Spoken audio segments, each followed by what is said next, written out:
அனைவருக்கும் வணக்கம். நம்ம இப்போது இந்த வீடியோவில் பார்க்க போவது என்னவென்றால், தக்காளியை பயன்படுத்தி முகத்தை பொலிவாகவும் அழகாகவும் வைப்பது எப்படின்னு பார்க்க போகிறோம். தக்காளியில் சைக்கோபின் என்கிற ஆன்டி ஆக்சிடென்ட் இருக்கிறது. மேலும் விட்டமின் ஏ, விட்டமின் சி இருப்பதினால் முகப்பருக்கள் இல்லாமல் முகம் அழகாகவும் பளபளப்பாகவும் இருக்கும். நம்ம எல்லார் வீட்டிலும் இருக்கக்கூடிய பொருள்தான் தக்காளி. அதன் பயன்கள் என்னவென்று பார்ப்போம். உடலுக்கு குளிர்ச்சி தரக்கூடியது, புண்களை ஆற்றக்கூடியது.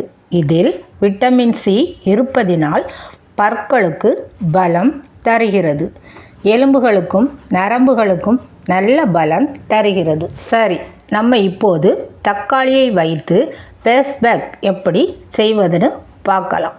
அதுக்கு ஒரு மிக்ஸி ஜாரில் தக்காளியை போட்டு அதனுடன் கொஞ்சம் உருளைக்கிழங்கையும் சேர்த்து அரைத்து அதை சாறு எடுத்து முகத்தில் வாரத்திற்கு 3 முறை தடவி வந்தால் முகம் அழகாகவும் பளபளப்பாகவும் மாறிவிடும். இந்த வீடியோ உங்களுக்கு பிடித்திருந்தால் சப்ஸ்கிரைப் பண்ணவும்.